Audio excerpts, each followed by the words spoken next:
देखिए ब्रजेश जी, हम इस बात से बिल्कुल सहमत हैं कि संसद में चर्चा होनी चाहिए, बहस होनी, सकारात्मक तौर पर मुद्दों को उठाया जाना चाहिए।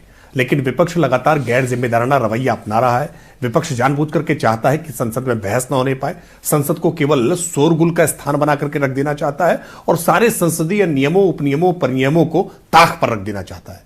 जब सार्वजनिक सहमति इस बात पर बनी थी कि कोई भी प्ले कार्ड लेकर के संसद भवन के भीतर नहीं जाएंगे, बावजूद उसके प्ले कार्ड लेकर के संसद भवन के भीतर जाना, पूरी तरह से हंगामे में तब्दील कर देना, यह स्पष्ट करता है कि विपक्ष किसी प्रकार की चर्चा नहीं चाहता है। बेवजह जानबूझ करके जिद ठान करके बैठ जाना, ये हमने जिद इससे पहले भी देखी है कि किस तरह से मणिपुर के मसले पर लगातार इस बात की जिद ठान करके बैठे थे, प्रधानमंत्री जी का बयान चाहिए, प्रधानमंत्री जी का बयान चाहिए, और अविश्वास प्रस्ताव लेकर के आ गए। और जब प्रधानमंत्री जी सदन में बोलने के लिए खड़े हुए तो पूरा विपक्ष वॉकआउट कर गया। स्पष्ट है कि इनकी मंशा प्रधानमंत्री को सुनने की नहीं है, अपनी जिद मनवाने की है, अपनी जिद को लेकर के बैठ जाने की है। विपक्ष जब इस प्रकार का हठधर्मिता का रवैया रखेगा और हठधर्मिता के रवैये में संसदीय मर्यादाओं को, गरिमाओं को ताक पर रखने का काम करेगा, तो क्या चारा रहेगा, क्या विकल्प बचेगा? क्या संसद का इस प्रकार का चित्र सबके सामने जाने दें? क्या संसद में कामकाज नहीं होने दें? क्या संसद में महत्वपूर्ण बिल पर, जो बिल संसद में जरूरी है देश की जनता के लिए, क्या वो बिल संसद में पेश नहीं हो? ये संसद के कामकाज को 143 सांसदों को सस्पेंड कर देने से हम डेमोक्रेटिक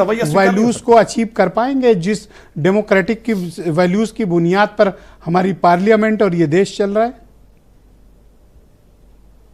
देखिए ब्रजेश जी, हम बिल्कुल उन वैल्यूज के साथ ही चाहते हैं। हम चाहते हैं विपक्ष सकारात्मक तौर पर, सशक्त तौर पर अपनी बात पूरी जोर शोर से उठाए, पूरी मजबूती के साथ उठाए, तर्कपूर्ण ढंग से उठाए। लेकिन आप जैसे संवाद का एक मंच आप ये जाते हैं, द डिबेट करते हैं। द डिबेट में अगर मछली मंडी बनाने का प्रयास किया जाए, क्या एक साथ सारे पैनलिस्ट बोलने लगे और कोई अगर आपके सारे डिबेट का डिकोरम तोड़ दे? अरे यहाँ सस्पेंड नहीं करेंगे भाई, कैसे उत्पाती लोगों को डिबेट से बाहर किया? देखो आवाज बंद कर दिए हैं, यहां किसी को सस्पेंड थोड़ी किया जाएगा। यही तरीका हो सकता है जी।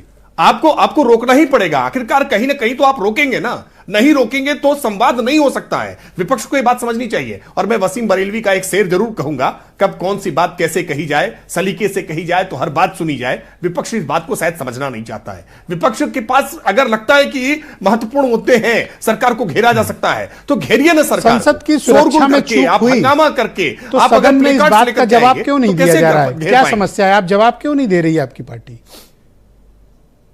देखिए, बहुत स्पष्ट तौर पर विजय जी इस बात को स्थापित किया स्पीकर साहब ने खुद कि सदन के भीतर किसी भी प्रकार की सुरक्षा की जवाबदेही स्पीकर की होती है। सारी व्यवस्थाएं स्पीकर के द्वारा बनाई जाती हैं। स्पीकर साहब ने स्वयं इस पर जवाब दिया, राजनाथ सिंह जी स्वयं इस पर जवाब दे चुके हैं।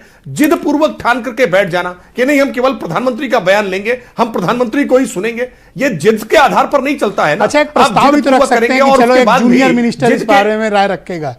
एक प्रस्ताव रख के देखिए, शायद ये लोग मान जाएं। नहीं, देखिए ब्रजेश जी, हम कभी भी किसी प्रस्ताव से पीछे नहीं हट रहे, हम कहीं भाग नहीं रहे, जवाबदेही से पीछे नहीं हट रहे। और मैं फिर कह रहा हूं, यह कोई किसी दल का मसला नहीं है। संसद की गरिमा का उल्लंघन करने का किसी ने प्रयास किया, कोई संसद भवन के भीतर इस प्रकार से अनधिकृत प्रवेश करता है और संसद की सुरक्षा को खतरे में डालने का प्रयास करता है, निश्चित तौर पर यह सामूहिक चिंतन का विषय होना चाहिए था। लेकिन जिस तरह से राहुल गांधी ने बेरोजगारी के मसले को उठा करके उनके कारणों को जस्टिफाई करना प्रारंभ किया, इससे स्पष्ट हो जाता है कि इनकी मंशा इस गंभीर मसले पर कोई चिंता व्यक्त करने की नहीं है, अपनी जिद मनवाने की है। एक अनुरोध ब्रजेश जी, देखिए चूंकि ये सारे लोग एक ही इंडी अलायंस के लोग हैं और चाहे रोहित अग्रवाल जो बात उठा रहे हैं, उमाशंकर पांडे जो कह रहे हैं, उदयवीर सिंह जो कह रहे हैं, और जो वंशराज दुबे कह रहे हैं, सबकी सहयोगी दलों को बुलाते हैं, सारे लोग इतने सारे आरोप लगा रहे होते हैं।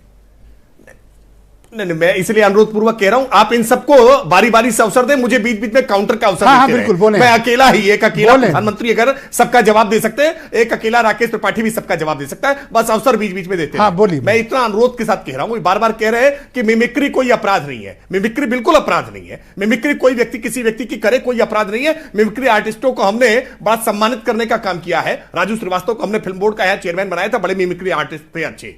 लेकिन मिमिक्री किसकी की जा रही है, मिमिक्री कहां की जा रही है, मिमिक्री कौन कर रहा है, इन सारी बातों का बड़ा असर होता है। आखिरकार गोली चला करके अपराधी की हत्या करने वाले पुलिसकर्मी और सेना के जवानों को हम पुरस्कृत करने का काम करते हैं, लेकिन गोली चला करके किसी आम आदमी की अगर कोई हत्या कर देता है तो इंडियन पेनल कोड की धारा 302 के तहत फांसी की सजा उसको देने का काम करते हैं। अपराध तो दोनों जगह एक ही हो रहा है, घटनाक्रम एक ही हो रहा है, गोली से मारा गया है, लेकिन कब कहां कैसे उसके मायने बदल जाते हैं। आप राज्यसभा के सभापति पीठ को अगर एड्रेस करके आप उसका मजाक उड़ाने का प्रयास करते हैं, आप उपराष्ट्रपति का मजाक उड़ाने का प्रयास करते हैं, तो आप तंत्र का मजाक उड़ा रहे हैं, आप व्यवस्था का मखौल उड़ा रहे हैं। और यह मखौल उड़ाने की छूट किसी स्थिति में नहीं दी जा सकती है। और इसको जस्टिफाई कर